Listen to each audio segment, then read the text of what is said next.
Hi. He was nice. At least I had one person that waved. That was good. Um, always never know with these microphones how much they can hear or not hear. So, good morning. Um, Welcome to our 41st annual Demography Summit. Um, my name is Elizabeth Garner. I am the state demographer. And this is the first time we have been back in person really in 4 years. We did 3 years online during that COVID, and first time back in person. And I will tell you, we're not necessarily used to being in person. So bear with us on a couple of things because we're trying to do both the virtual as well as the in person. And it's really funny kind of how COVID has made a change.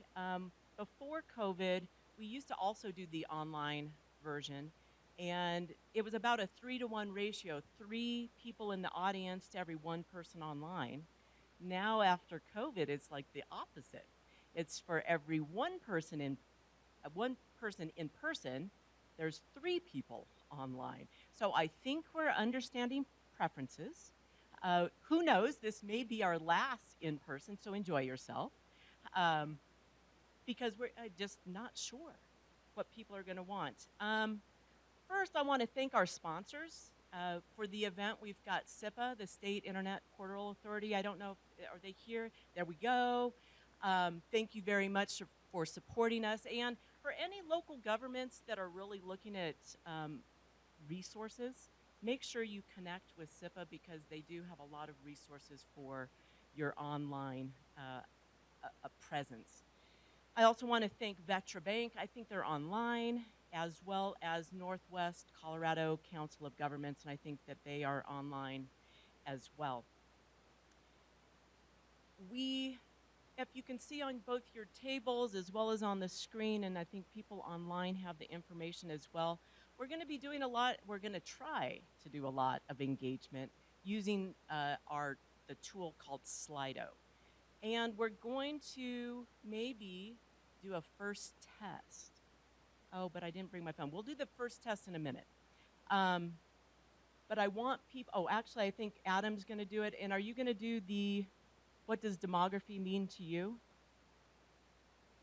Okay, so go make sure you're scanning the QR code, get on, and there's going to be the first question put out to you.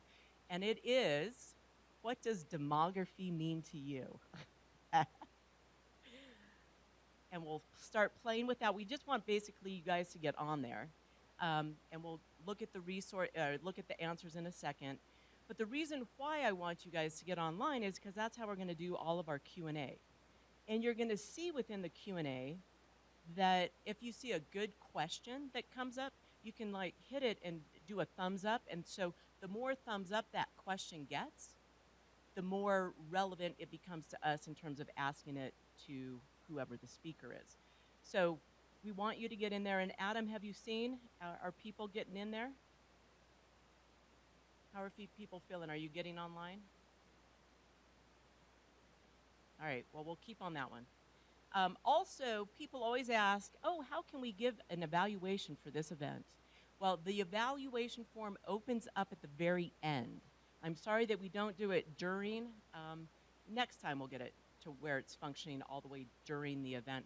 But I want you to know how important your feedback is, your evaluation is to the work that we do.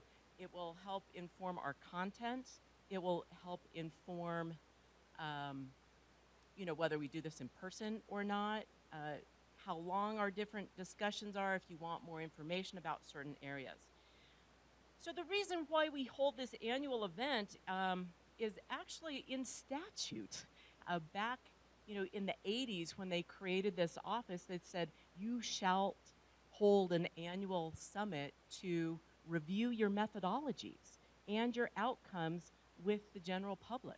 So thank goodness the legislature was thinking about that at the time and allows us to actually do this, to have a lot of engagement and feedback. More than anything, it is so important to us that you review how we do our work because we want all of your buy-in as well, and we want to find out what we might be missing. And so we know that you all have different experiences, and might have different feedback on what we should be looking at that maybe we aren't looking at.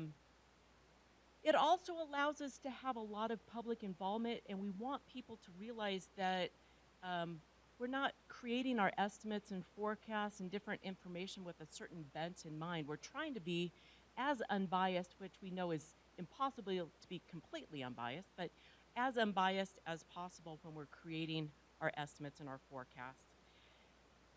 I also want you to realize that in our audience today, we have got a huge diversity of attendees. We've got folks that are from state agencies, local governments, we've got real estate agents, appraisers, we've got universities, consultants, all across the board. And so you might hear a topic and you're like, nah, I'm not that interested.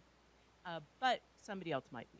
So just realize that we've got this big diversity in terms of who we've got here in the room. Our goal today as well is not just to feed you a bunch of data.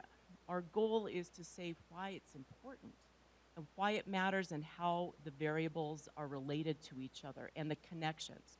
So you might be in health or you might be at the DMV. And so you've got a target thought process of what you're looking at, but it's so important to understand how labor is connected to age, is connected to driving, is connected to housing. And so that's what we're hoping the message comes away today in terms of how are all of these different variables connected. I definitely want to thank a lot of our partners out there, whether you're a state agency that provides us feedback, but also some key state agencies, so Department of Labor and Employment. I think I saw Ryan over there. I want to thank Department of Labor and Employment for all of the help that they provide us. We couldn't do our work without a lot of their great data and information. Likewise, Department of Public Health and Environment. I don't know if anybody in the audience, there we go. Big shout out to Department of Health and Environment. Again, we couldn't do a lot of our work without their great work. So when I go and I speak nationally to different state demographers, yes, there's like an organization of state demographers, I know, so nerdy. But when we get together, they are actually really surprised at how we are so collaborative in Colorado. When I let them know what we do, they're like, how do you do that? And I'm like, I don't know, I didn't do it. It was just this way when I came here. So realize that we do have something super special here in Colorado as well in the way that we collaborate and work throughout the state in trying to make it a better place to live. I could not do any of the things that I get to do without a great team that I am so fortunate to be part of. Want to acknowledge my team from the State Demography Office. So we've got Cindy DeGrone, our forecast demographer. We've got Todd Blease. He's kind of over there in the corner. He runs all of our GIS and databases. We've got Greg Totten, new to the team. He's our economist. This is his first in person, so be kind. We've also got Nancy Gideon. Now she's our estimates demographer. She is not new to the team, but this is her first in person with us, but not as not attending the events. And then we've got Adam Bickford, and you have all probably heard from him, and I don't know where he's standing in the back right now. He is our outreach, he does our website, he answers a lot of data requests, and he helps run this event, so we couldn't do it without him. We have a couple of other folks with DOLA here. We've got Dion Stroder, she's our Deputy Executive Director, and then a couple of the folks that you saw at the entryway. We've got Sean and Bertria, who is with housing, that have both come to help support our office. And last but not least, we have Rick Garcia, our Executive Director, who will help kick things off this morning. Thank you, Rick.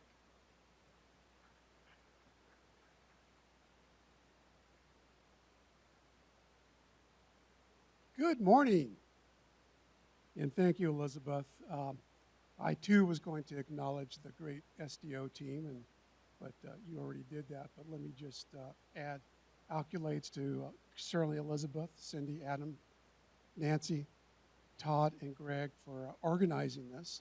It's a thrill to be back in person, and I know that many of you are probably happy to be here because you have coffee and refreshments when you come in person. And hello to everyone that's joining online. As DOLA's Executive Director, I'm particularly honored to officially welcome and kick off this summit. You know, the State Demography's Office is located in the Department of Local Affairs and really has become a critical component of the Executive Director's office. My Deputy Executive Director, Dion Stroder, was introduced a moment ago. Actually, the SDO has reported to Dion in a very conventional organizational design for the last several years, and I think has really prospered the SDO during her time in supervising. But let me also mention that the Department of Local Affairs mission is to strengthen local communities. And we do this every single day by providing critical investments and resources in the form of grants, loans, fiscal and technical assistance, consultation on real property assessments, economic development activities, economic transition assistance, developing affordable housing throughout the entire state. The cornerstone of performing these services is credible data and information, which the State Demographer's Office is at the forefront of producing, analyzing, and disseminating for all of you here in the room. Today, it's quite a privilege for me to convene the 2023 Colorado State Demography Summit, a day which data is dedicated to the critical pillars of our state's well-being, population, economy, health, and housing. In this digital age, data is more than just mere information. It's the heartbeat of decision-making. As a community leader, and all of us here in the room collectively, we recognize the profound significance of data and information in shaping our decision-making landscape, both in the private and the public sector. The power of data illuminates our path towards a brighter Colorado future, and it reveals the intricate social and economic trends. It uncovers disparities, unveils the untapped opportunities that lie before us. Armed with this knowledge, we have the potential to make decisions that will not only impact individual lives, but our entire state.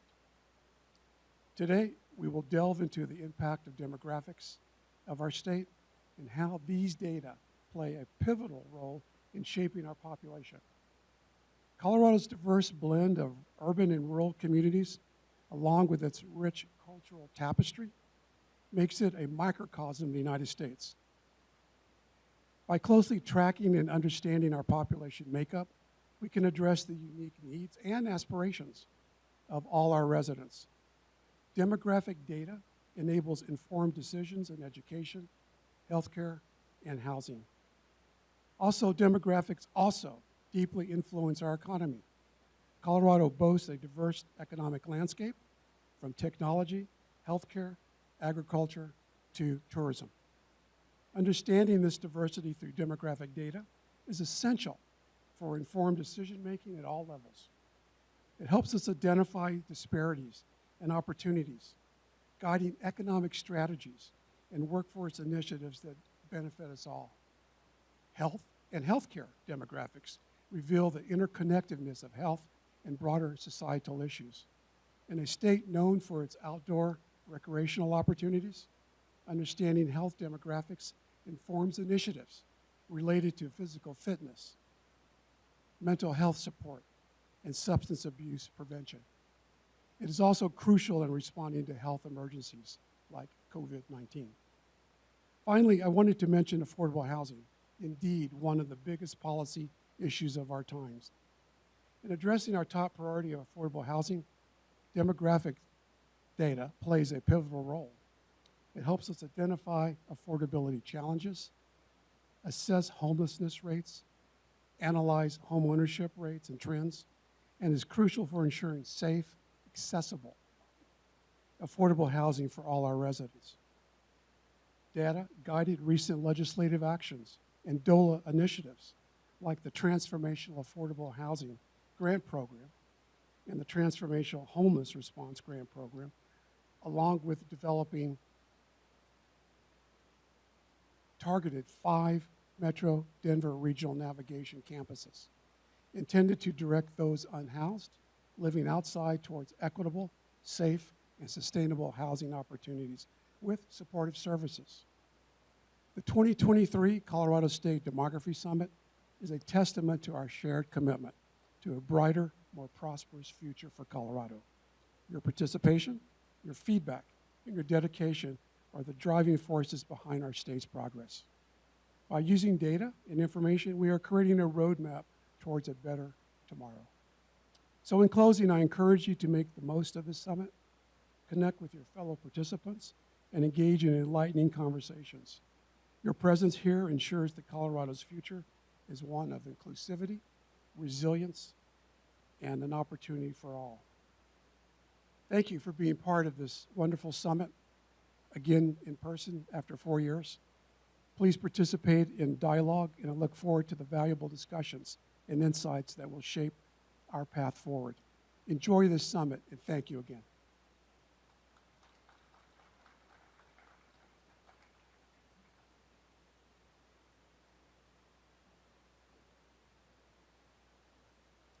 Thank you, Rick, so much for those words and for starting things off.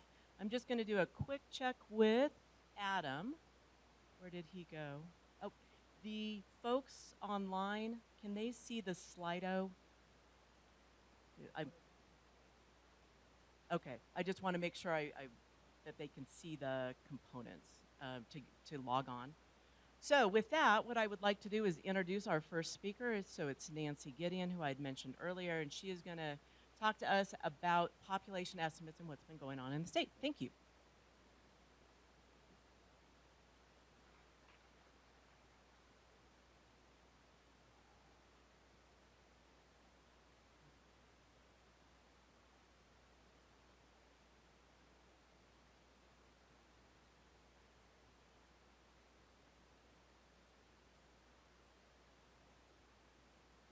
Good morning. It is a pleasure to be here. And today I'm going to talk about the population estimates. And they are different from the forecasts, which is looking future, and that will be later this morning. But right now we're talking about what happened in the past year or two. And more importantly, though, we're going to talk about the methods, because that's not something that I typically talk about. Today is about how we get to these estimates.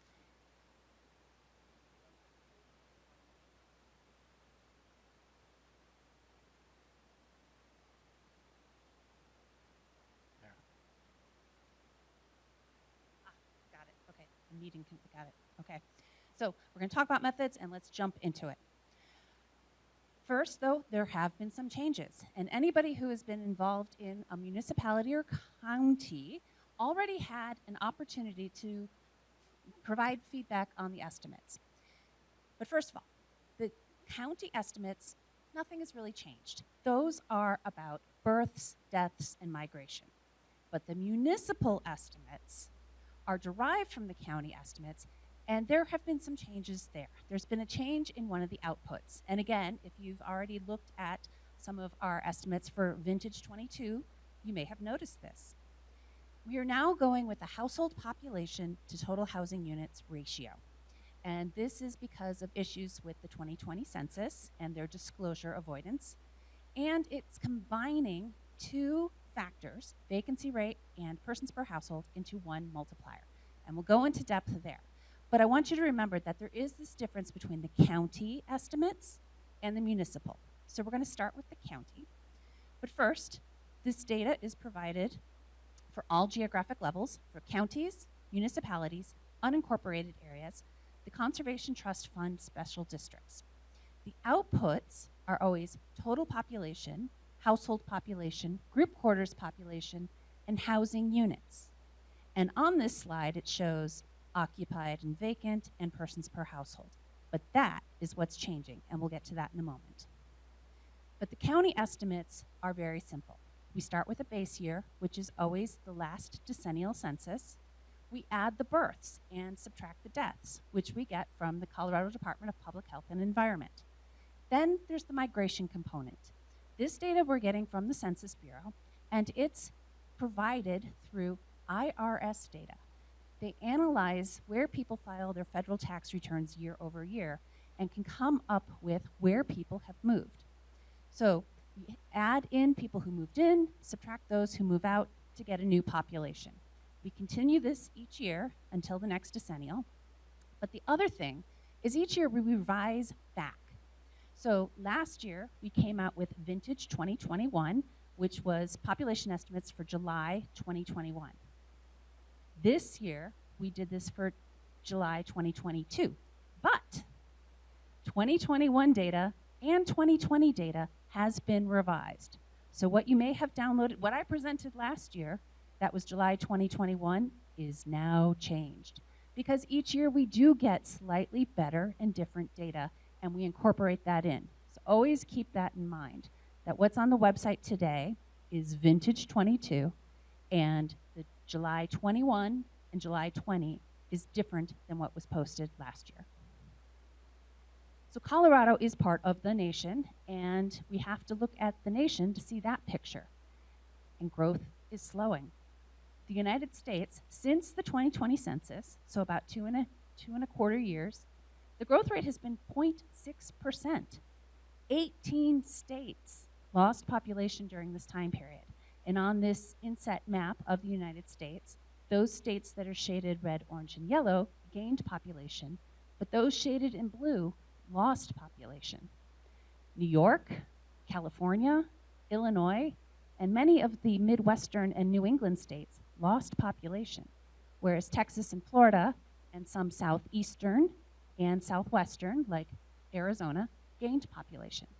Now, Colorado did gain population. In fact, our rate was 1.1%, but we haven't been growing nearly as fast as we have in the past. We ranked 12th, looking at all the states in the nation, for our total growth, and 18th in percentage growth, which is definitely a change over the past decade when we were usually in the top 10. So where did we end up? Our July 1st, 2022 population estimates. Colorado's at about 5.8 million. We increased by about 28,000 people from July 2021 to July 1st, 2022. That was about a 0.5% increase. Now, the interesting thing in this past year is that a large chunk of that population change was actually in our group quarters population. And that is something that's changed over the past year. As I mentioned, we always revise backwards. And the data that we got from the US Census on migration did have some significant changes in their data for 2020 and 2021. So much so that the estimate that we provided last year for the state for July of 2021 is now been revised down by 3,600 people. So again, what was out there on our website for last year is now changed. And this revision downward has a lot to do with group quarters. So let's look at some of these recent trends, because we are looking at this 2-year time period. From July 2020 to 2021, we were in the throes of the pandemic. Group quarter population decreased, and that wasn't captured in the data last year, but it was this year. So think about it. Colleges and universities, dormitories are one of the larger categories of group quarters, and kids, students left campus during that time period. So there was a decrease. So in places like Boulder, Larimer County, other places with large populations of group quarters, they did see a decrease in their group quarters. Obviously, also during this time period, there was an increase in deaths. Something else to consider is that during that time period, remember, interest rates were really quite low. A lot of people were refinancing, and housing construction during the early time in that pandemic year, it never really slowed down. In fact, one of the highest, most number of housing units completed in the past 20 years was in 2021. And there was reduced international immigration during that pandemic year. Then from 21 to 22, the group quarters population returned, almost. in addition to the college dormitories, correctional facilities, people living in congregate areas, that population actually declined and then came back. So from 21 to 22, we're seeing this group quarters increase, again, in Boulder, in Larimer, in places with significant population in group quarters. This last time period also continued to see an increase in deaths. We still saw these low interest rates and much more multifamily housing being permitted. And for Boulder County, there were big impacts, obviously, due to the Marshall Fire. So looking at where we've been, how much population has occurred each year going back to 2011. You'll see we're on the low end. There was about 28,000 population change from births, deaths, and migration in this past year. And only last year, from 21, that was our lowest amount of population change since 1990. So definitely this slowing down. The components of change, births, deaths, and migration, that is what changes our population at the state and county level. Births, continuing their slight decline, deaths definitely increasing, and migration, the green line on this chart, as you know, historically has fluctuated greatly because it's very much tied to the economy. But you'll note on the right-hand side, with 2021 and 2022, some of the lowest net migration in almost 20 years. Migration, where are people coming from? Well, one of the interesting things is that the American Community Survey, which is a completely different source than what we use for our migration data, they have information on state-to-state migration. And last year, you might remember, I had this chart, this map of the United States and other data, and it was for 2019. The 2020 American Community Survey one-year estimates were not published, so we had to wait a year. So now we have 2021. And as usual, our biggest donator states are California, New York, Illinois, and we have this flux back and forth. Now what's interesting is that the Census Bureau also gave us 2022. And the one thing we've always noted about this state-to-state migration, where Coloradans are moving to, and where people from other states are moving into Colorado, this back and forth, it changes every year. In 2021, Arizona was a donator state. More Arizonans were moving to Colorado. But in 2022, more Coloradans were moving to Arizona. So this information's out there, and you can see it in both the Census Bureau's website, and we have an app on our own website that discusses this. So overall, in Colorado, which areas grew? For total population change, you'll note in this map of all 64 counties of the state that the Front Range region had much of the population growth. But not every county in the Front Range. You'll note that Denver, Jefferson County, Boulder County had population losses during this 2-year period. Many counties on the western slope saw increases, but many on the eastern plains saw decreases. Now, if we split this out and look at these components of change, this next map is only looking at natural increase, births and deaths. And primarily, it's the Front Range that is seeing positive natural increase. And many other parts of the state are seeing natural decrease. But that third component, migration, again, same map, all 64 counties. What's interesting is that this map of net migration, those places that gained population due to people moving in, is very similar to the total population change map, which shows how important net migration is to the total population change within the state. The overall rankings by county are very similar to what they've been in the past. Weld County grew the largest between 21 and 22, followed by Douglas, Adams, Larimer, and El Paso. Again, those are the largest, some of the largest counties in the state. And percent growth change, the highest percent growth tends to be in smaller counties, San Juan, Custer, Dolores. But Weld County, one of those large ones, grew in absolute numbers within the top 10, but also in percent change. So that's county, births, deaths, and migration. But municipal estimates, we take that county estimate and we spread it around the county to all its municipalities and its unincorporated area based on housing units. But the population has to sum for all those municipalities to the county level. Ordinarily, we would take the total number of housing units in a municipality, multiply it by the occupancy rate and the persons per household to get a new population.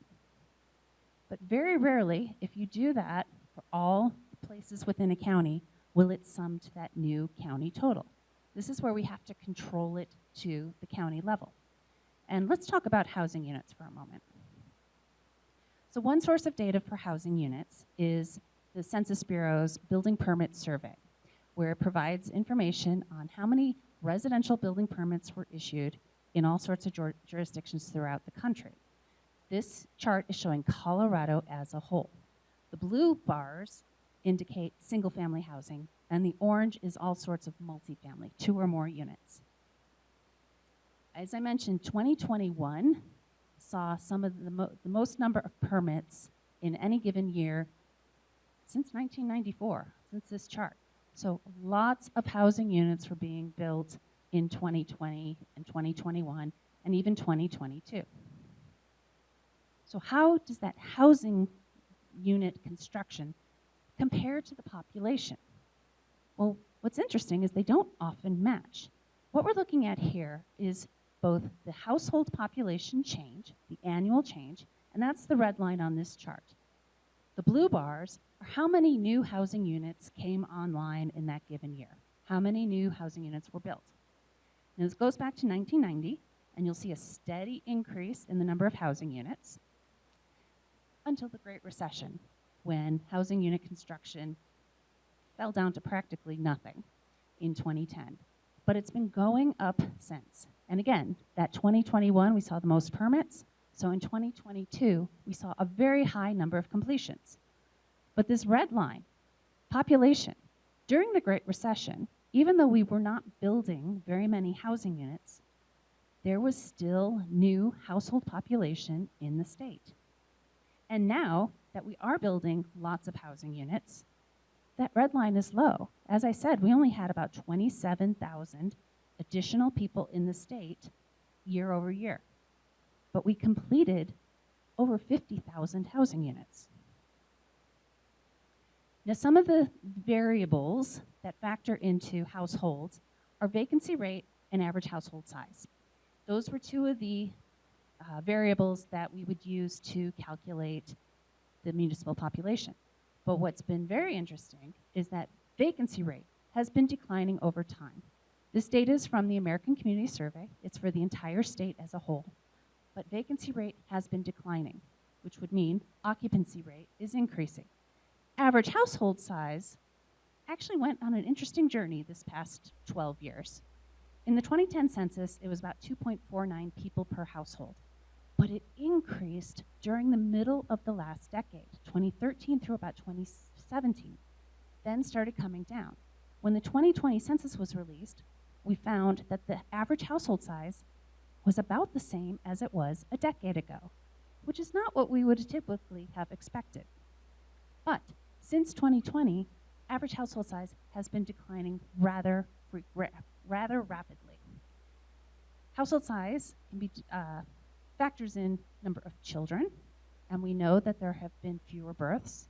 We also know household size tends to decline with older households.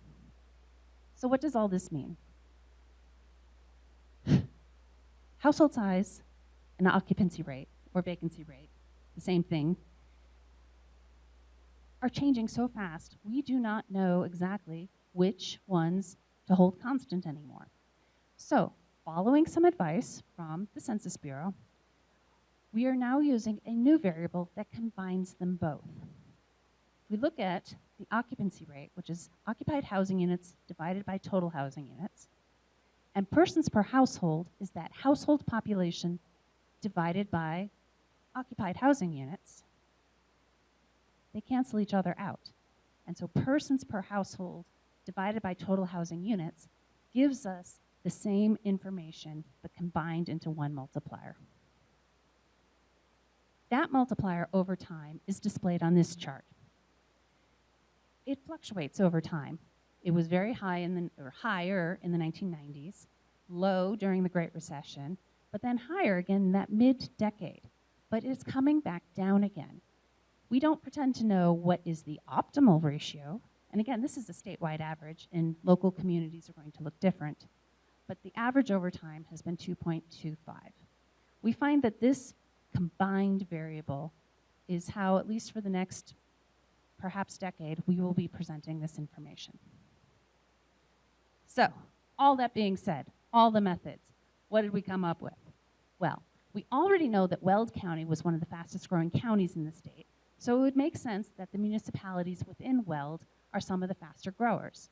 Windsor, Erie, Greeley. But here on the left, we see municipalities ranked by their absolute number change, just from 21 to 22. And on the right, they are ranked by their percentage change, with Keensburg in Weld County and a few other Weld County municipalities topping the list. Population change by size of municipality has been pretty steady. In this 1 year period, it was the mid-size, the 25,000 to 100,000 size municipalities that saw the highest growth rate. So overall, for the municipalities, they're about almost 75% of the total population in the state. And municipalities alone increased 0.61% over this 1 year period, compared to the unincorporated areas, which are still about 25% of the total population and increased much slower. But 141 municipalities had declining population during this past decade. We already saw county-wide that Jefferson County had population loss for this 1 year period. That would then translate that all the municipalities within Jefferson County would have population loss. So to summarize, population is now 5.8 million. It was a 0.5 increase, second slowest year-over-year growth since 1989. And the population change within Colorado has continued to be slightly different than it was in the past decade. 28 counties had decreases in population from 2021 to 22, including two of the largest counties in the state, Arapahoe and Jefferson. And much of this is due to changes in net migration. The municipalities are growing faster than the rest of the state as a whole, but the housing stock, the changes in housing stock do not always match the changes in population. The housing stock increased 2.2%, while the population increased 0.5%. So essentially, there were more houses built than new people. That was contributing to these lower household sizes and lower vacancy rates. That concludes my presentation, and we will have Greg Totten up next with the economics.